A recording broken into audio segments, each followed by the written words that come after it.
Hello అండి, అందరికీ నమస్తే. వెల్కమ్ టు వారణాసి వంటిల్లు. వారణాసి వంటింటికి స్వాగతం. అందరూ ఎలా ఉన్నారు ఫ్రెండ్స్? బాగున్నారా? నేను కూడా చాలా బాగున్నాను. మనందరూ బాగుండాలని మనస్ఫూర్తిగా కోరుకుంటున్నాను ఫ్రెండ్స్. ఇవాళ ఒక మంచి రెసిపీ తోటి మీ ముందుకు వచ్చేసా. అదేంటో తెలుసా? ఇదిగోండి, బీట్రూట్ కర్రీ అనమాట. చాలా బాగుంటుంది, చాలా టేస్టీగా కూడా ఉంటుంది. బీట్రూట్లో నేను ఇదిగోండి ఇదేమనుకుంటున్నాను, తెలగపిండి వేసి చేస్తానన్నమాట. తెలగపిండి కూడా చాలా హెల్తీ, మంచి బలం అనమాట అండి. బాలింతరాలు పచ్చినప్పుడు ఇట్లా తెలగపిండి వాడతారనమాట. తెలగపిండి, వెల్లుల్లిపాయలు ఇవన్నీ వేసి పెడితే శరీరం గట్టి చేస్తుంది అనమాట. ఆయిల్ అంతా తీసేసిన తర్వాత ఈ పిప్పులోనే కదండి ఉంటుంది. ఆయిల్ సపరేట్ చేసి ఇది కూడా సపరేట్ చేసేస్తే దీంట్లోనే కదా మంచి మనం పోషకాలు, బలం అన్నీ ఉన్నది ఈ దీంట్లో. నేను అందుకోసం చెప్పి ఇవాళ చేసేద్దాం రండి. మంచి హెల్దీ బీట్రూట్ తెలగపిండి కూర అద్దరిపోతుంది, అంతే, మాటలు లేవు. ఇంకా దానికి కావాల్సినవన్నీ ఇక్కడ పెట్టేసుకున్నాను నేను. కర్రీ ప్రిపేర్ చేసేసుకునేటప్పుడు ఒక్కొక్కటి 1 by 1 మీకు చూపిస్తూ ఉంటాను. సరేనా? ఓకేనా? ఆలస్యం చేయొద్దు, వచ్చేసేయండి. ముందుగా స్టవ్ వెలిగించుకుందాము. స్టవ్ వెలిగించుకుని ఇది పెట్టేసుకుందాం. తక్కువ ఆయిల్తో చేసుకోవచ్చండి. మరి ఎక్కువ ఆయిల్ అయితే నేను వెయ్యను, మీ అందరికీ తెలుస్తున్న విషయమేను. నేను మళ్ళీ చెప్తున్నాను, ఆయిల్ ఎంత తక్కువ వాడితే అంత మంచిదనమాట. అందుకని నేను నాకు ఇప్పుడే కాదండి, ఎప్పటి నుంచో నాకు అలవాటు. మా అమ్మగారు కూడా అలాగే చేస్తారు, చాలా తక్కువతో చేస్తారు. అందుకని నాకు కూడా అదే వచ్చింది. ఆయిల్ ఎక్కువ వేయకుండా తక్కువతో చేయడం నాకు అలవాటు అయింది, ఎప్పటి నుంచో అలవాటు అనమాట. అలా నేను పాటిస్తాను కదా, మీరు కూడా చెప్పండి. అందరూ హెల్త్ కోసమే కదా, హెల్త్ బాగుండాలనే కదా. ఇవ్వండి, ముందుగా స్టవ్ వెలిగించుకుని మనం ఇది పెట్టేసుకున్నాం. ఇప్పుడు మనం దీంట్లోకి పోపు వేసుకోవాలి. అవన్నీ చూసేద్దాం. ఇదిగోండి, పక్కన చారు మరుగుతుంది, చూపిస్తా. ఇదో చూసారా, చారు మరుగుతుంది. అసలు గుమగుమలు ఆడిపోతుంది, అసలు అంతా మంచి వాసన వస్తుంది, సూపర్గా ఉంది. ఇంకా అయిపోయింది, దీన్ని స్టవ్ ఆఫ్ చేసేయచ్చు. అయితే ఇప్పుడు దీంట్లో ఆయిల్ వేయాలి కదా. ఇదిగో చూడండి, ఆయిల్ 1 2 ఇంతే. ఇదిగోండి, ఇదంతా చిన్న స్పూన్ కదా, చాలా చిన్నది. దీంతో 2 స్పూన్లు వేస్తాను, అంతే. అంతకుమించి నేను ఇంక వాడను. హైలో పెట్టుకుందాం, కాస్త ఆయిల్ తొందరగా వేడవుతుంది. ఇదిగోండి, కొంచెం ఆవాలు చిట్టుపట్లాడాలి. ఆవాలు చిట్టుపట్లాడాయి కదా. ఇప్పుడు శనగపప్పు వేద్దాం, కొద్దిగా ఎక్కువ వేద్దాం. శనగపప్పు బాగుంటుంది. అలాగే మినపప్పు కూడా వేసేద్దాం.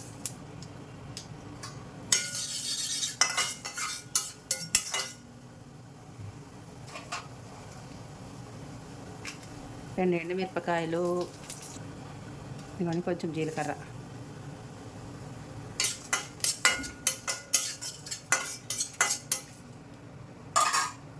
ఇవన్నీ కొంచెం వెల్లుల్లిపాయలు. ఆప్షనల్, కావాలంటే వేసుకోవచ్చు, లేకపోతే స్కిప్ చేసేయండి. ఇదిగోండి, పోపు వేగిపోయింది, అంతే. ఇప్పుడు పచ్చిమిరపకాయలు, కరివేపాకు, అలాగే ఉల్లిపాయలు, కొంచెం పసుపు, కొంచెం ఉప్పు చూసుకుని వేసుకుందాము, ఎక్కువ వేయద్దు ముందు.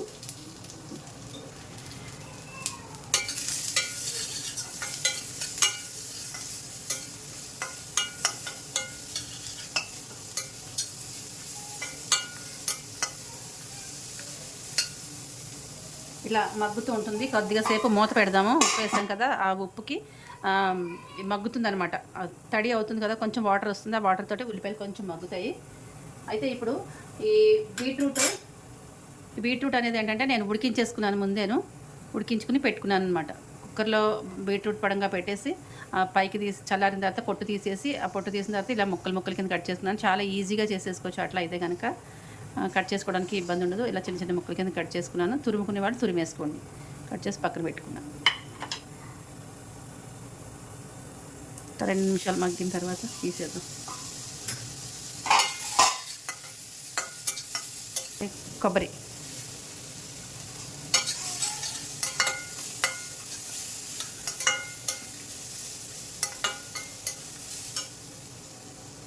ఇది కూడా వేసేద్దాం.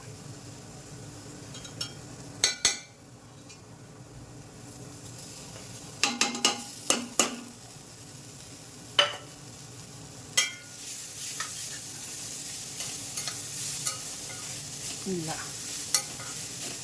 అబ్బా చూడండి ఎంత బాగుందో, కలర్ఫుల్గా భలే భలే బాగుంది. ఇప్పుడు నీళ్ళు పోద్దాం.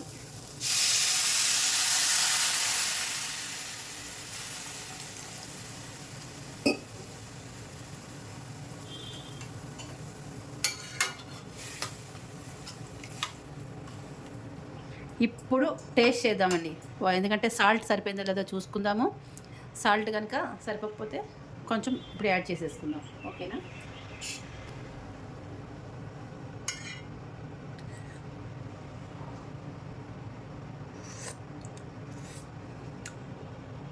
తక్కువైంది, బేషుగ్గా తక్కువైంది. ఆ సాల్ట్ కలపకపోతే టేస్ట్ రాదు. ఫస్ట్ ముందే కొంచెమే వేసుకున్నాం కదా. ఇదిగోండి, ఇది తక్కువైంది అనమాట, ఇది వేసేస్తాను.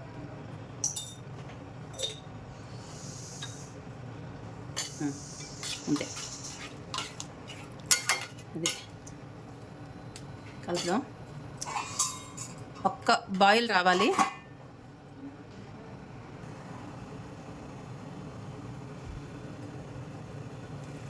ఇదిగో చూడండి, మరిగిపోయింది.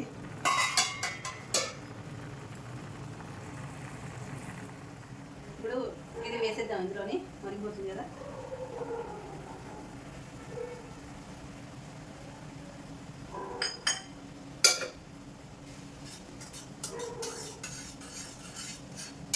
రెడ్ కలర్, కళ్ళు చెదిరిపోతున్నాయి ఇంత కలర్.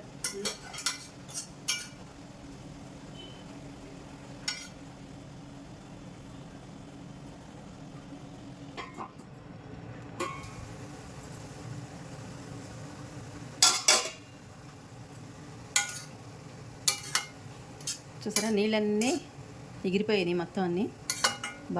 బాగా కుక్ అవ్వాలన్నమాట. ఇది సరిగా ఉడకపోతే కడుపు నొప్పి వస్తుందండి. బాగా ఉడకాలి. చూసారా, ఇలాగా వేడిగా ఉంది, వేడిగా చూడండి. ఇలా ఇలా ఉడకాలన్నమాట. బాగా ఉడికినట్టు తెలిసిపోతుంది. ఇట్లా చక్కగా పువ్వులాగా వస్తుంది అనమాట మంచిగా. ఇది ఆల్మోస్ట్ అయిపోయింది. ఒక్క 2 నిమిషాలు మూత పెట్టేసి మనం ఆపేద్దాము. ఇంకొక 2 మినిట్స్, కొంచెం ఆ నీళ్ళు కూడా ఎగిరిపోతే బాగుంటుంది. ఒక 2 మినిట్స్ తర్వాత మూత తీసి ఒకసారి ఇలా కలిపేసుకుందామండి. అయిపోయింది కర్రీ అయితే. ఒక్కసారి హై ఫ్లేమ్లో పెట్టుకుని ఒక్క సెకండ్ ఇట్లా కలిపేసుకుందాం. మొత్తం అంతా కలిపేసుకుని స్టవ్ ఆఫ్ చేసేద్దాము. ఆఫ్ చేసే ముందు అసలు వాసన పీలుస్తున్నాను. అసలు ఎంత బాగుందో, చాలా బాగుంది అసలు. వాసన అయితే టెంప్ట్ అయిపోతున్నాను. ఆకలిస్తుంది అనమాట. ఆ కలర్ఫుల్గా ఉంది కదా. కర్రీ కూడా చాలా కలర్గా ఉంది. ఈ బీట్రూటు అలాగే తెలగపిండి చాలా చాలా హెల్దీ అండి. రెండే ఒకదాని మించి ఒకటి అనమాట. ఈ 2 కలిపి చేస్తే చాలా హెల్దీ ఫుడ్ అనమాట. బాలింత పచ్చాలకైతే చాలా చాలా బాగా ఉపయోగపడుతుందండి ఇది. ఇదిగోండి, కర్రీ అయితే అయిపోయింది. ఇలాంటి మంచి మంచి వీడియోస్ అన్నీ, మంచి మంచి రెసిపీస్ అన్నీ వారణాసి వంటిల్లు ఛానల్లో వస్తాయి. ఛానల్ని సబ్స్క్రైబ్ చేసుకోండి. చూసే ముందు ఒక లైక్ అయితే ఇవ్వండి. వీడియోని స్కిప్ చేయకుండా చూడండి ఫ్రెండ్స్. సపోర్ట్ చేయండి. ఇంతవరకు సపోర్ట్ చేసిన వాళ్ళందరికీ పేరు పేరున ధన్యవాదాలు తెలియజేసుకుంటున్నాను. ఎందుకంటే ములక్కాడ రసం అని చూపిస్తున్నాను అనమాట. ఇంగు వేసి చేశాను రసంలో. చాలా మంచి వాసన వస్తుంది. రుచి కూడా చాలా బాగుంది. ఇంతేనండి, ఇక్కడితో ఈ వీడియో ఎండ్ చేసేస్తున్నాను. మీకు అందరికీ నచ్చిందని అనుకుంటున్నాను. నచ్చితే లైక్ చేయండి, షేర్ చేయండి, సబ్స్క్రైబ్ చేయండి. Okay, bye friends.